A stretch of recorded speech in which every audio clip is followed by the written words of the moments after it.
अभी हम यहाँ पे पढ़ रहे हैं कि कैरेक्टरिस्टिक्स ऑफ इक्विलिब्रियम कांस्टेंट यानी कि के। ठीक है, तो यहाँ पे सबसे पहले देखिएगा कि it does not depend upon, किस किस पे ये डिपेंड नहीं करता इक्विलिब्रियम कांस्टेंट। तो इसका फर्स्ट पॉइंट देखिएगा कि इनिशियल कंसंट्रेशन ऑफ रिएक्टेंट, यानी कि रिएक्टेंट की जो इनिशियल जो कंसंट्रेशन होती है उस पर डिपेंड नहीं करता।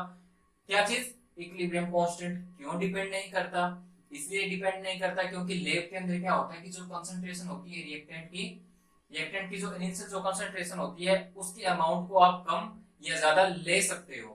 रिएक्शन को स्टार्ट करने के लिए कोई भी फिक्स नहीं होता कि आपको इतने ही अमाउंट में, आपको 1 मोल में या 1 ग्राम के अंदर या 100 ग्राम के अंदर, कितने भी अमाउंट के अंदर आप रिएक्शन को स्टार्ट कर सकते हो। तो इसके लिए कोई जरूरी नहीं है कि रिएक्टेंट की जो इनिशियल जो कंसंट्रेशन होती है आप फिक्स ही रखो। ठीक है ना, तो वो डिपेंड नहीं करता किस पे, इक्विलिब्रियम कांस्टेंट पे। सेकंड इसका देखिएगा पॉइंट कि प्रेजेंस ऑफ कैटालिस्ट, कैटालिस्ट की प्रेजेंस से केपी और जो केसी जो होता है उस पे कोई भी इफेक्ट नहीं करता, कोई भी इस पे डिपेंड नहीं करता। क्या चीज? Equilibrium constant. ठीक है ना, इससे प्रभावित नहीं होती है हमारी जो रिएक्शन जो कैटालिस्ट डालने से। केपी और केसी प्रभावित नहीं होते हैं, कोई इफेक्ट नहीं पड़ता उन चीज पे। ठीक है, थर्ड इसका पॉइंट देखिएगा presence of inert material. Inert material क्या चीज होती है? पहली बात तो ये क्या होते हैं? इनएक्टिव होते हैं। इनर्ट का मतलब क्या होता है? यानी कि जो इनर्ट जो गैसेस होती है, हीलियम हो गया, नियोन हो गया, इस प्रकार की जो गैसेस होती है वो क्या करती है? केपी और केसी को भी इफेक्ट नहीं करती है, यानी कि ये डिपेंड नहीं करती है किस पे? इक्विलिब्रियम कांस्टेंट पे। आई होप आपको ये तीनों पॉइंट समझ में आ गए होंगे। अब हम बात करते हैं यहाँ पे इट डिपेंड्स अपॉन, किस किस चीज पे ये डिपेंड्स करता है। क्या चीज? यहाँ पे इक्विलिब्रियम कांस्टेंट किस किस चीज पे ये डिपेंड करता है।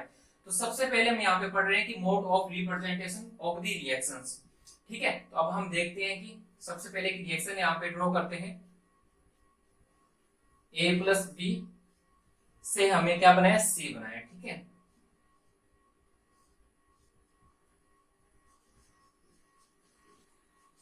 ये लीजिएगा, ये हमने एक रिएक्शन लिखी यहाँ पे, और इस रिएक्शन में आपको ये बताया गया है इस रिएक्शन के लिए इक्विलिब्रियम क्या है? के है। मैंने यहाँ पे के माना है। और आपसे ये पूछा है कि इसके लिए जो इक्विलिब्रियम जो कांस्टेंट होता है, इसके लिए इस इक्वेशन के लिए इक्विलिब्रियम कांस्टेंट यहाँ पे क्या आना चाहिए। अगर मैंने इस इक्वेशन के लिए के माना हो तो आप यहाँ पे देख सकते हैं कि ये वाली जो रिएक्शन है जस्ट इस रिएक्शन की क्या है? रिवर्स, यानी कि उल्टी है ना। ए बी से क्या बना रहा है? यहाँ पे सी बना रहा है। ठीक है, और यहाँ पे क्या हो रहा है? सी से क्या बना रहा है? ये ए प्लस बी, यानी कि क्या हो रहा है कि ए प्लस बी से सी बन गया, और यहाँ इस वाली रिएक्शन में क्या हो गया? सी से ए प्लस बी बन गया। जस्ट इस रिएक्शन की क्या हो रही है? अपोजिट है ये वाली रिएक्शंस। तो हम ये कह सकते हैं कि इस रिएक्शन का जो इक्विलिब्रियम जो कांस्टेंट होता है वो क्या होगा? 1/k हो जाएगा। यानी कि इक्विलिब्रियम यहाँ पे k है, तो ये रिएक्शन क्या हो गई? इसकी जस्ट अपोजिट हो गई, तो ये एक दूसरे के क्या हो जाएंगे? इनवर्सली प्रोपोर्शनल, यानी कि 1/k हो जाएगी। आई होप ये चीज समझ में आ गई आपको।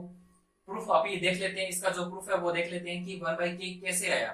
ठीक है ना, ये भी अपने को पता होना चाहिए। यहाँ पे मैं यहाँ पे इसको लिख रहा हूँ। देखिएगा इस रिएक्शन के लिए, सबसे पहले देखिएगा इस रिएक्शन के लिए, तो देखिएगा यहाँ पे जो इसका जो इक्विलिब्रियम है यानी कि के हमने जो माना है वो क्या है? इस रिएक्शंस के लिए क्या होता है? अगर हम जब भी कोई इक्विलिब्रियम लिखते हैं तो क्या लिखते हैं? प्रोडक्ट अपॉन में रिएक्टेंट लिखते हैं। तो इसके लिए क्या हो जाएगा? प्रोडक्ट सी अपॉन में ए और बी, ये हमारा रिएक्टेंट हो गया। इसी प्रकार से लिखते हैं। अब इस इक्वेशन के लिए हमें क्या लिखना है? यहाँ पे इसका इक्विलिब्रियम कांस्टेंट लिखना है। ठीक है ना, तो इसका इक्विलिब्रियम कांस्टेंट कैसे लिखेंगे? प्रोडक्ट अपॉन में रिएक्टेंट, ये लीजिएगा। ठीक है, इस रिएक्शंस के लिए हमने क्या बोला यहाँ पे? के। इस रिएक्शंस के लिए हमने जो इक्विलिब्रियम क्या बोला यहाँ पे? के माना था। तो इस रिएक्शंस के लिए हमें बताना है, तो ये वाला जो है जो इक्विलिब्रियम जो कांस्टेंट हमने जो ये निकाला है जस्ट इसका उल्टा है, जस्ट इसका रेसिप्रोकल हो गया। तो हम यहाँ पे लिख सकते हैं कि 1/k, ये लीजिएगा, ये इसका प्रूफ हो गया। ओके स्टूडेंट्स, यहाँ पे आई होप आपको ये चीज क्लियर हो गई है।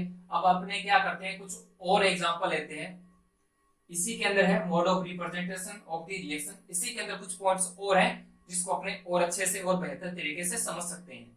चलिएगा और एग्जांपल अभी हम देखते हैं।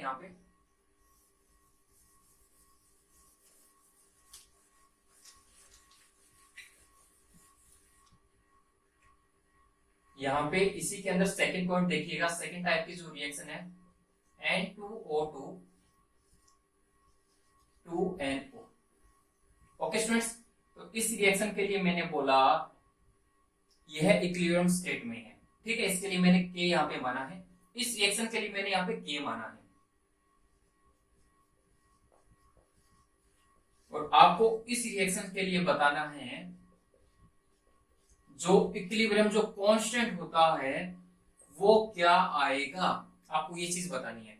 फिर से यहाँ पे मैं रिपीट कर देता हूं कि यहाँ पे हमने ये रिएक्शन ली, इस रिएक्शन के लिए ये इक्विलिब्रियम है यानी कि K हमने माना, और आपसे ये चीज पूछी जाएगी कि इस रिएक्शन के लिए जो इक्विलिब्रियम जो कांस्टेंट है वो क्या आना चाहिए, ठीक है ना।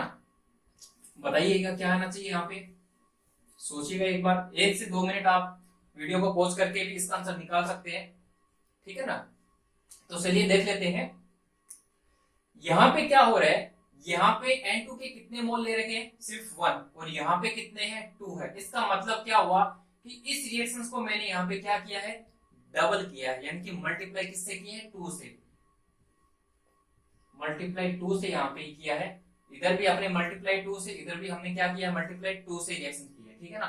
तो हम ये चीज बोल सकते हैं कि रिएक्शन यानी कि इक्विलिब्रियम यानी कि क्या होता है कि रिएक्शन डबल होने पे, रिएक्शन का क्या हो रहा है यहाँ पे, रिएक्शन डबल हो रही है ना, रिएक्शन डबल होने पर जो हमारा जो इक्विलिब्रियम होता है तो उसका जो इक्विलिब्रियम जो कांस्टेंट होता है वो भी क्या हो जाएगा, डबल हो जाएगा, ठीक है ना। किस प्रकार से, ये हमारा क्या है, K माना था, तो इसके लिए जो इक्विलिब्रियम कांस्टेंट है वो क्या हो जाएगा, डबल हो जाएगा, पावर में क्या आ जाएगा, 2 आ जाएगा, यानी कि ये 2 टाइम्स हो जाएगा। बस इतना सा आपको पता होना चाहिए, क्या हो जाएगा, 2 टाइम्स हो जाएगा। आप प्रूफ यहाँ पे निकाल सकते हैं जिस प्रकार से हमने उसका निकाला था, ठीक है ना, A+B C से।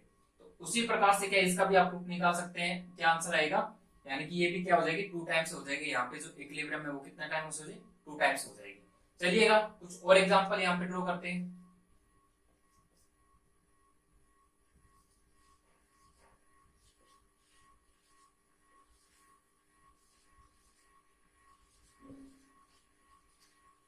ये लीजिएगा, ये वाला हमारे पास एक एग्जांपल है। तो इस एग्जांपल के लिए हमने यहाँ पे माना के यहाँ पे क्या इक्विलिब्रियम हो गया, ठीक है ना।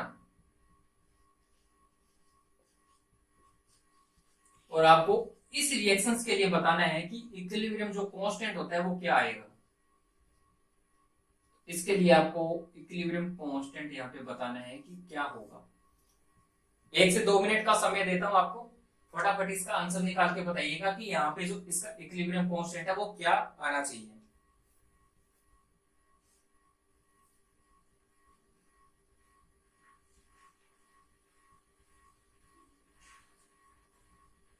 आई होप आपसे ये हो गया होगा, कुछ भी नहीं करना, इसके अंदर भी सिंपल है बिल्कुल। देखिएगा यहाँ पे क्या कर रहे हैं, यहाँ पे हमने क्या किया, ये वाली रिएक्शन और इस रिएक्शन के लिए हमने इक्विलिब्रियम माना के, इस रिएक्शन के लिए हमसे इक्विलिब्रियम कांस्टेंट पूछा है, तो क्या हम इस वाली रिएक्शंस को 1/2 से मल्टीप्लाई कर सकते हैं क्या, क्या 1/2 से इसको मल्टीप्लाई करने पे हमारे पास ये रिएक्शन आ जाएगी ना। तो देखो 1/2 से इसको अगर मल्टीप्लाई करूंगा तो SO2 यानी कि सल्फर डाइऑक्साइड आएगी, और यहाँ पे भी 1/2 से इसको मल्टीप्लाई करने पे क्या आ जाएगा, हाफ ऑक्सीजन, और यहाँ पे 1/2 से इसको मल्टीप्लाई करने पे क्या आ जाएगा, सल्फर डाइऑक्साइड आ जाएगा।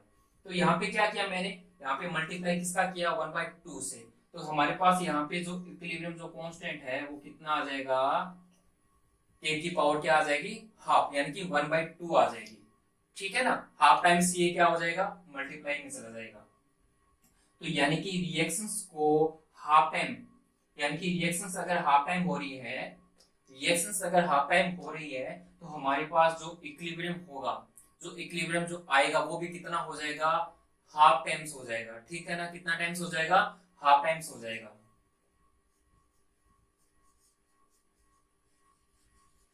हाफ टाइम्स क्या हो जाएगा, यहाँ पे इक्विलिब्रियम हो जाएगा, इक्विलिब्रियम कांस्टेंट इसके लिए क्या आ जाएगा, के हाफ आ जाएगा।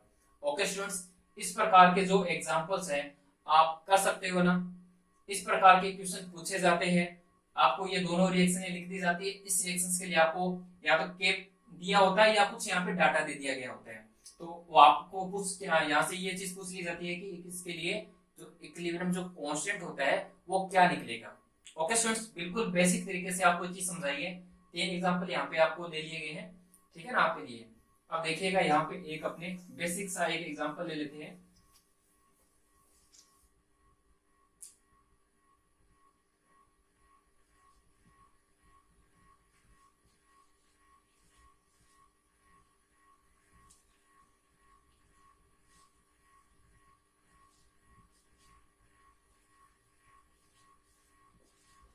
सपोज करो कि ये वाला हमारे पास एग्जांपल है, ठीक है ना।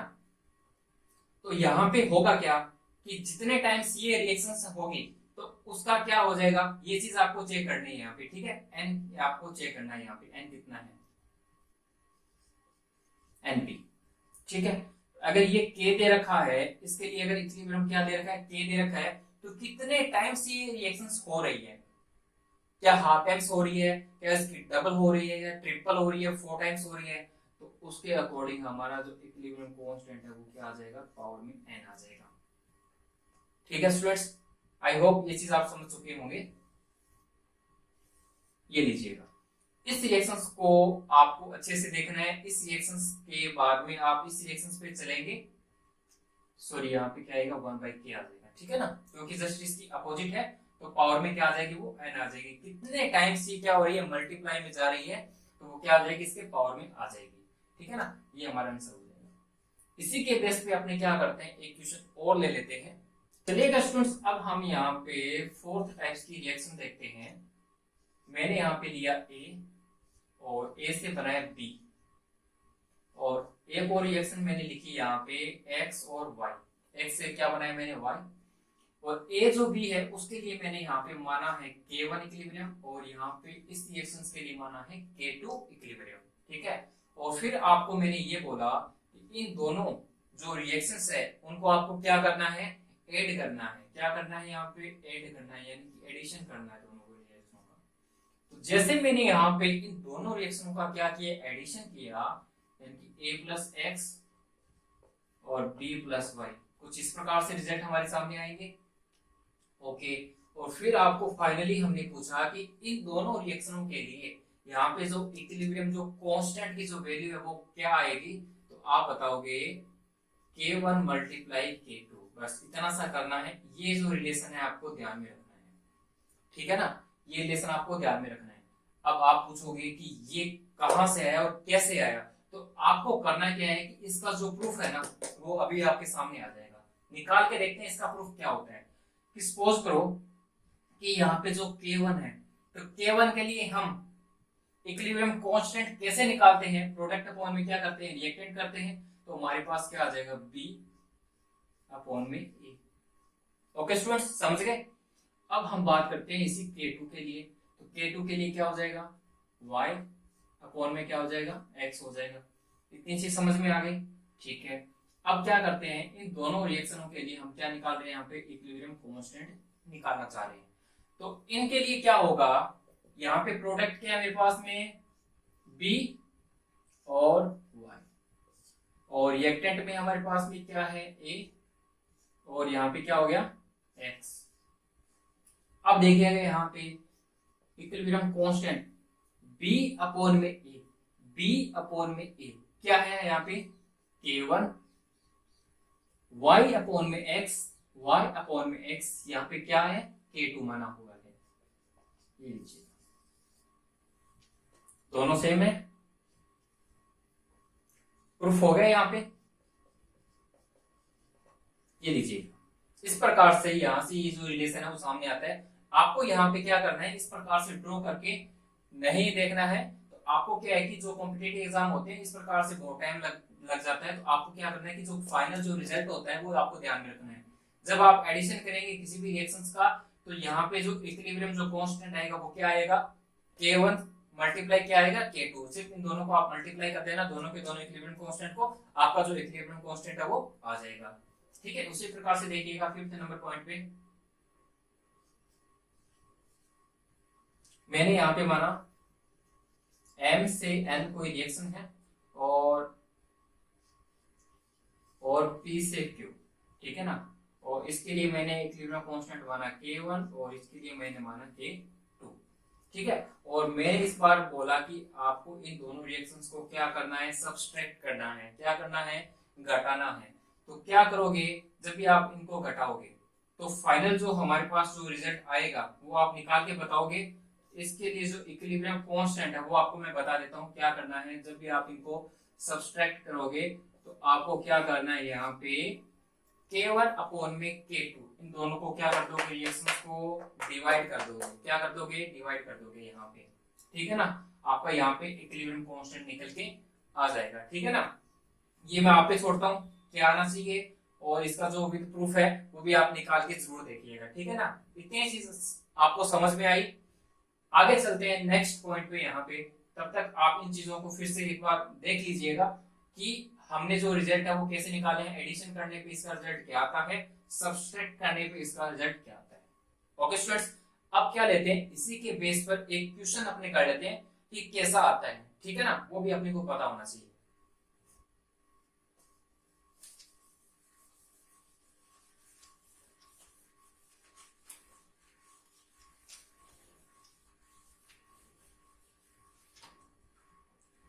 चलिए एक क्वेश्चन अपने करते हैं।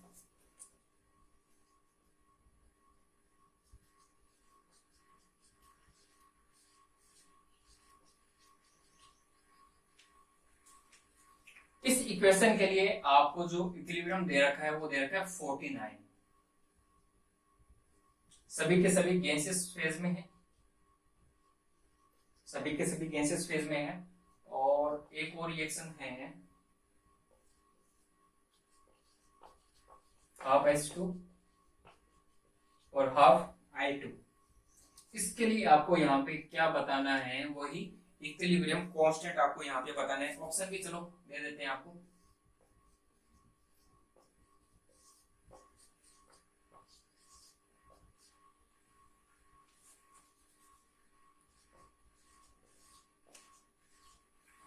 ये लीजिएगा, ये लीजिएगा, ये ऑप्शन है आपके सामने। और ये वाला क्वेश्चन है, इसी प्रकार से क्वेश्चन आते हैं।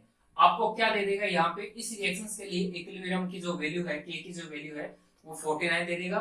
और इस रिएक्शन के लिए आपसे पूछ लिया जाएगा कि इक्विलिब्रियम कांस्टेंट क्या होगा। चार ऑप्शन आपके सामने दिए हुए होंगे, तो आपको फाइनल रिजल्ट यहाँ पे बताना है क्या होगा।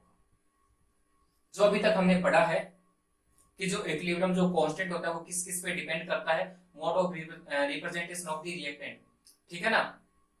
सो रिएक्शन अब क्या है कि उसी के बेसिस पे अपने को इसका जो रिजल्ट है वो फाइंड करना है, ठीक है। किस प्रकार से करेंगे, इस क्वेश्चन को देखिएगा। सबसे पहले यहाँ पे आपको देखिएगा, यहाँ पे ये वाली जो रिएक्शन है H2I2, यहाँ पे क्या बना रहा है, 2HI बना रहा है, ठीक है ना। तो सबसे पहले देखिएगा कि ये वाले जो रिएक्शंस है क्या इस रिएक्शंस की उल्टी है या नहीं है। सबसे पहले ये बताइएगा, जस्ट इसकी रिवर्स है या नहीं है ना। तो यहाँ पे अगर इसका जो मान है यानी कि इसकी जो वैल्यू है, अगर ये इसके लिए के मान रखा है तो यहाँ पे क्या हो जाएगा, 1/k, 1/k क्या हो जाएगा, के हो जाएगा। वैल्यू अपने बाद में पुट अप कर लेंगे। एक बार इस पे आप फोकस कीजिएगा, यहाँ पे क्या है कि के। इस रिएक्शंस के लिए हमने यहाँ पे इक्विलिब्रियम कांस्टेंट क्या माना है, के माना है। तो यहाँ पे ये जब रिवर्स है तो यहाँ पे हम क्या लिख सकते हैं, 1/k लिख सकते हैं इस रिएक्शंस के लिए, ठीक है ना। अब देखिएगा यहाँ पे क्या चीज हो रही है, इस रिएक्शंस को मैंने यहाँ पे क्या किया है, इस रिएक्शंस को जब मैंने रिवर्स कर दिया तो रिवर्स करने के बाद में यहाँ पे हाफ से मल्टीप्लाई किया है, 1/2 से यहाँ पे मल्टीप्लिकेशन किया है। क्या किया, 1/2 से। अब देखिएगा जब मैंने इसको 1/2 से मल्टीप्लाई किया तो क्या हो गया, 1/2। इसको मल्टीप्लाई किया तो 1/2, इसको जब मैंने 1/2 से मल्टीप्लाई किया तो क्या आ जाएगा, HI आ जाएगा। तो हमारा जो फाइनल जो रिजल्ट है यानी कि जो इक्विलिब्रियम जो कांस्टेंट है वो क्या आ जाएगा, 1/k की पावर क्या आ जाएगी, हाफ आ जाएगी। क्या आ जाएगी, 1/2, 1/k की पावर क्या आ जाएगी, हाफ आ जाएगी। हाफ टाइम्स क्या हो रहा है, इक्विलिब्रियम कांस्टेंट की जो वैल्यू है वो क्या हो रही है, हाफ टाइम्स बढ़ रही है। रिएक्शन हाफ टाइम बढ़ने के साथ साथ जो हमारा इक्विलिब्रियम जो है वो भी क्या हो रहा है, हाफ टाइम्स हो रहा है। अब इसका रिजल्ट निकाल लीजिएगा, के की वैल्यू यहाँ पे पुट कर दीजिएगा, कितनी है, 49 अपॉन क्या आ जाएगा, यहाँ पे क्या आ जाएगा 1/7। ये लीजिएगा, ये हमारा क्या हो जाएगा यहाँ पे फाइनल आंसर हो जाएगा, यानी कि B is correct. Okay students, देख लीजिएगा कहां पर आपकी गलती हो रही है, किसी का अगर गलत भी है तो। नेक्स्ट वाली जो रिएक्शंस है इसमें देखिएगा कि आपको क्या क्या चीज गिवन है और क्या आपको फाइंड करना है। ठीक है, कोई भी इस प्रकार से रिएक्शन दी गई हो एग्जाम के अंदर, तो सबसे पहले आप क्या चीज चेक करेंगे कि रिएक्शन में दिया क्या है और पूछा क्या है। ठीक है ना, क्वेश्चन को आप 2 से 3 बार आप रिपीट करके देखिएगा, कम से कम 2 से 3 बार रिपीट करके देखिएगा। क्वेश्चन समझ में आ गया तो जो आंसर है वो 1 सेकंड में निकल जाएगा। ठीक है ना, आप देखिएगा इस रिएक्शन के लिए हमें क्या दे रखा है, यहाँ पे K1 की यहाँ पे वैल्यू गिवन है। इस रिएक्शन के लिए हमें K2 की वैल्यू भी यहाँ पे क्या है गिवन है, और हमसे पूछा क्या है कि the formation of the constant क्या है, इसके लिए हमें ये बताना है। तो ये वाला जो है कंपाउंड जो है वो कैसे बना है, ये वाला जो कंपाउंड कैसे आएगा, ये वाला जो कंपाउंड है वो कैसे आएगा। इन दोनों रिएक्शंस को ऐसा क्या करें कि हमें ये मिल जाए, इस दोनों रिएक्शन के साथ हमेशा क्या करें कि हमें ये वाला जो फाइनल जो रिजल्ट है वो मिल जाए। और यहाँ पे आपको क्या फाइंड आउट करना है, इक्विलिब्रियम कांस्टेंट फाइंड आउट करना है। आई होप आपको क्वेश्चन समझ में आ गया होगा।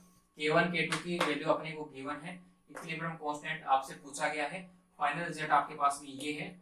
इन दोनों रिएक्शन के साथ ऐसा क्या किया जाए कि हमें ये रिजल्ट मिल जाए।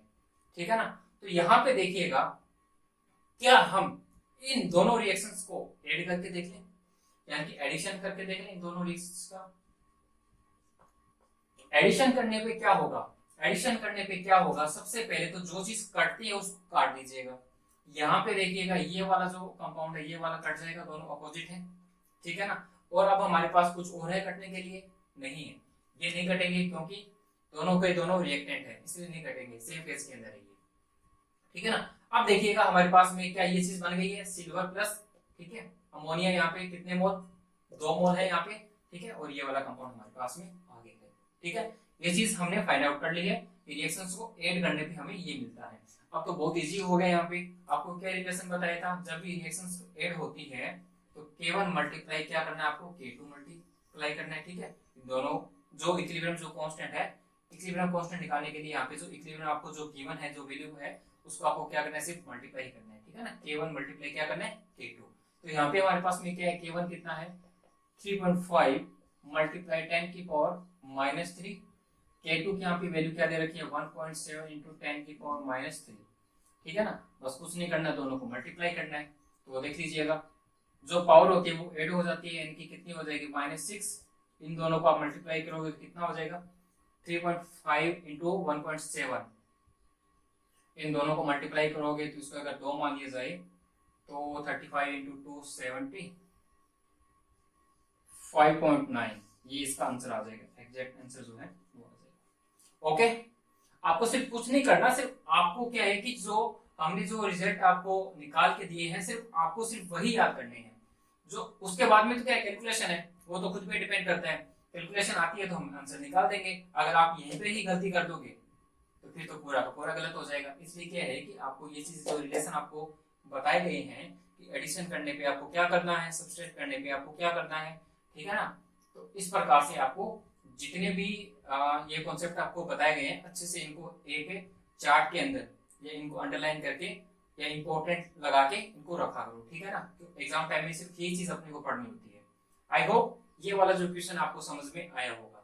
ओके स्टूडेंट्स, चलिएगा स्टूडेंट्स, अब हम यहाँ पे बात करते हैं कि इक्विलिब्रियम जो कांस्टेंट होता है वो किस पे डिपेंड करता था। सबसे पहले mode of representation of A reaction पे, और दूसरा जो डिपेंड करता है वो करता है टेम्परेचर पे। और ये वाला जो पॉइंट है सबसे ज्यादा इंपॉर्टेंट है और सबसे ज्यादा यहीं से क्वेश्चन पूछे जाते हैं।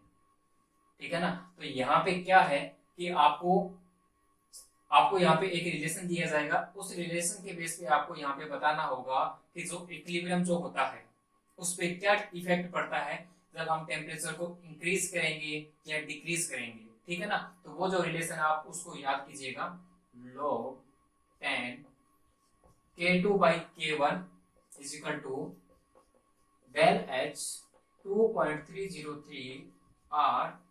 तो यहाँ पे जो टेम्परेचर है T2 माइनस में T1 अपॉन में क्या हो जाएगा T2 मल्टीप्लाई क्या हो जाएगा T1। इस रिलेशन को आप ध्यान में रखेंगे।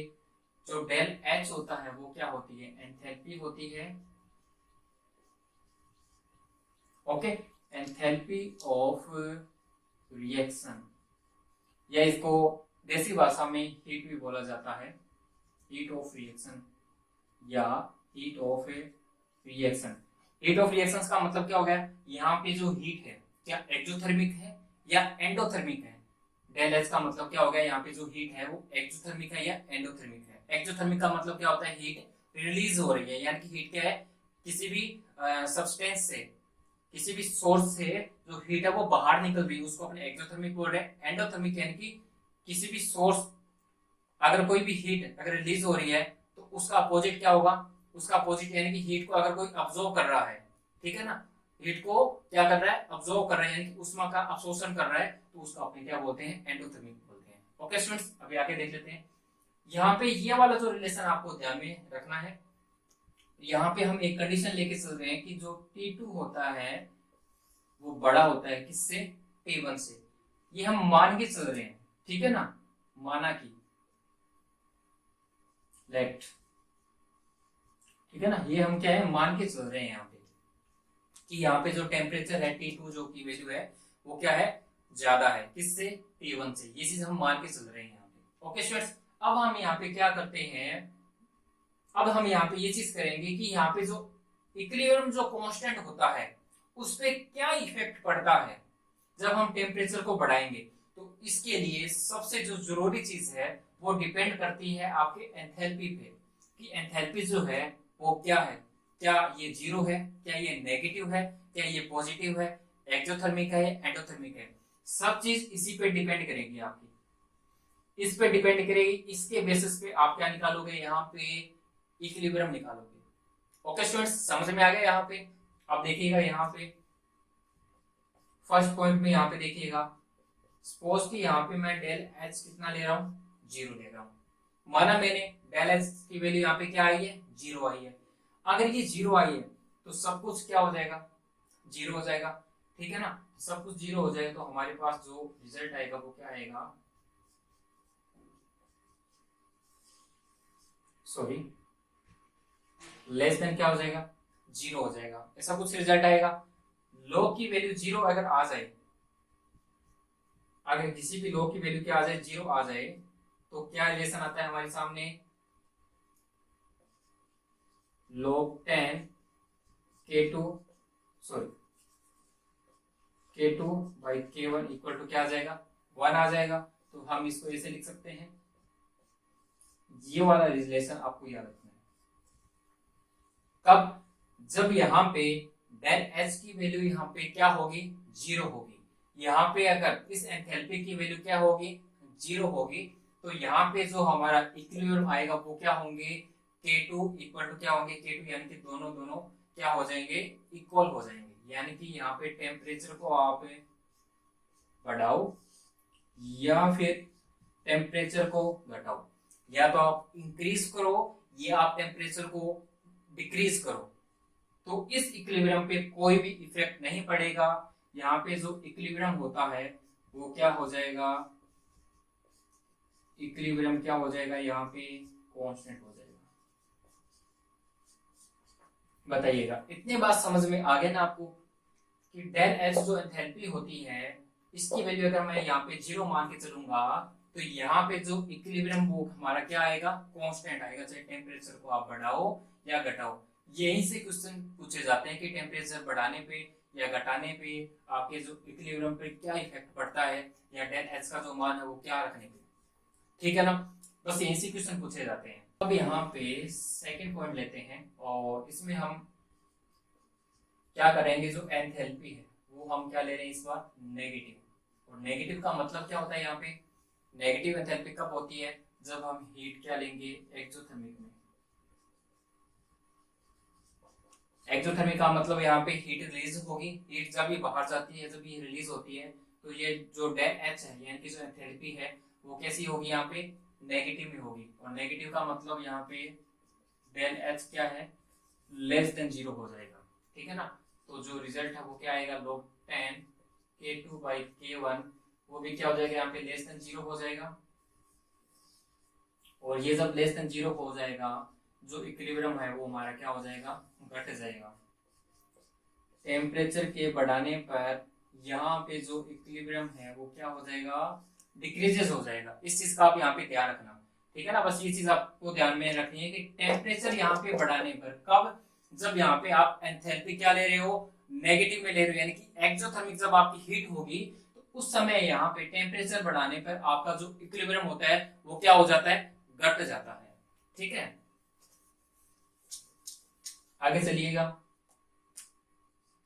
थर्ड पॉइंट देखिएगा यहाँ पे, डेल एच, इस बार मैंने यहाँ पे लिया पॉजिटिव, और ये पॉजिटिव का मतलब क्या होगा, यहाँ पे जो एंथैल्पी है वो क्या होगी, एंडोथर्मिक होगी। क्या होगी, एंडोथर्मिक होगी। जब ये एंडोथर्मिक, जब भी हीट होती है, जब हीट का क्या होता है, अब्जॉर्प्शन होता है, तो उस समय क्या होता है कि जो डेल एच होता है, जो एंथैल्पी होती है, तभी पॉजिटिव आएगी, अदरवाइज नहीं आएगी। इसका मतलब क्या हो गया, आपका जो डेल एच है वो क्या हो जाएगा, यहाँ पे ग्रेटर देन 0 हो जाएगा। तो यहाँ पे log 10 K2 डिवाइड यहाँ पे क्या हो जाएगा, K1 ग्रेटर देन 0।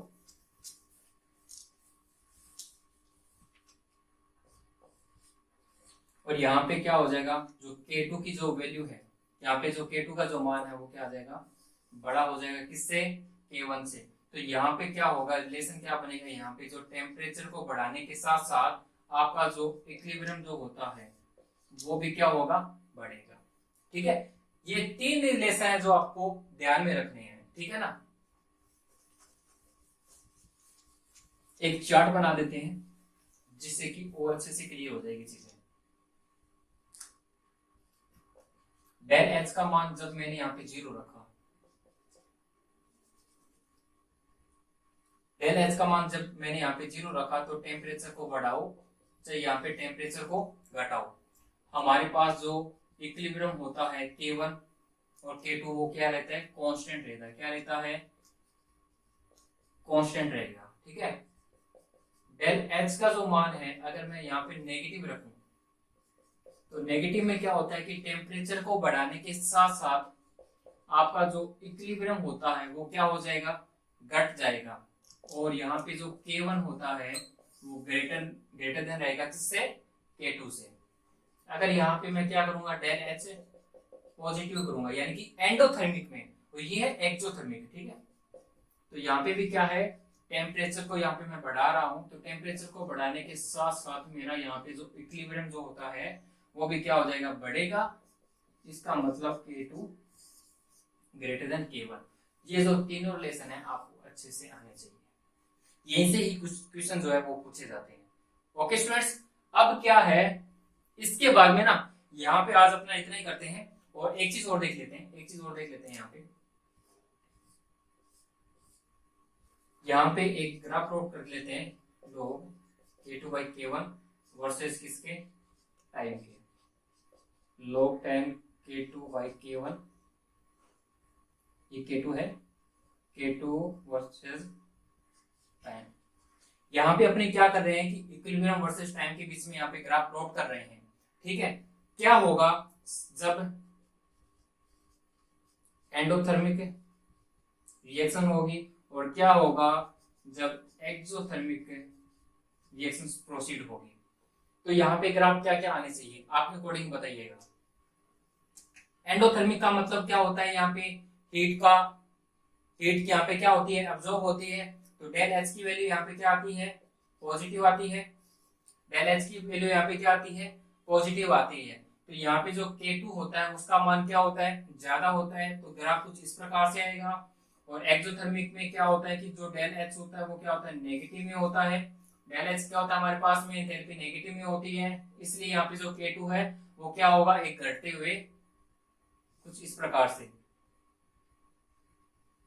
कुछ इस प्रकार से आएगा। इसका जो ग्राफ बनेगा कुछ इस प्रकार से बनेगा। ये दोनों ग्राफ आपको ध्यान में होने चाहिए, एक्सोथर्मिक और एंडोथर्मिक, इस दोनों के बीच में। ओके स्टूडेंट्स, आई होप आपको जितना भी अभी तक समझाया है वो आपको समझ में आ रहा है।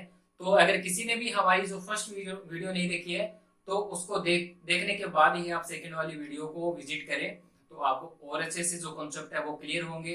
अपने क्या करें, यहाँ पे आरबीएनएल यानी कि राजस्थान विद्युत उत्पादन निगम लिमिटेड जो एग्जाम है, यानी कि 2021 का जो एग्जाम है वो होगा, पक्का होगा इस बार।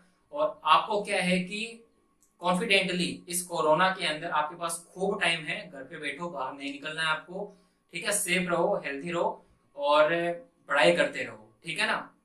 कोई क्वेश्चन अगर कोई डाउट होता है तो वो हमसे पूछिएगा, हम उसको सॉल्व करेंगे। और साथ साथ में अभी क्या है कि इसके बाद में जो वीडियो आएगी वो आएगी हमारे न्यूमेरिकल्स पार्ट की। जब वो वीडियोस बन जाए तो उसके बाद में आपको क्या है कि एक्सरसाइज मिलनी स्टार्ट हो जाएगी, वो मिलेगी आपको टेलीग्राम चैनल पे। उसका जो लिंक है वो आपको डिस्क्रिप्शन बॉक्स में मिल जाएगा। तो आपको करना क्या है कि टेलीग्राम चैनल को ज्वाइन करना है और जो भी एक्सरसाइज, जो भी क्वेश्चन आपको मिले तो वो आपको करने हैं। एक चीज और यहाँ पे मैं फिर से बता देता हूँ, जो कि आपको फर्स्ट वीडियो के अंदर भी मैंने यहाँ पे मेंशन किया था। जो भी आपको पढ़ाया जाएगा, जो भी आपको एक्सरसाइज क्वेश्चन करने के लिए दी जाएगी, वहां से एक भी क्वेश्चन बाहर नहीं जाएगा। डाटा चेंज हो सकता है बट एक भी क्वेश्चन वहां से बाहर नहीं जाने वाला। ओके स्टूडेंट्स, इस बात का ध्यान रखना आप। और एक लास्ट बात यहाँ पे ये बोलना चाहता हूँ कि ईमानदारी से स्टडी स्टार्ट कर दीजिएगा, किसी ने अगर नहीं स्टार्ट की है तो। ठीक है स्टूडेंट्स, पढ़ते रहिए, बेस्ट ऑफ लक, जय हिंद।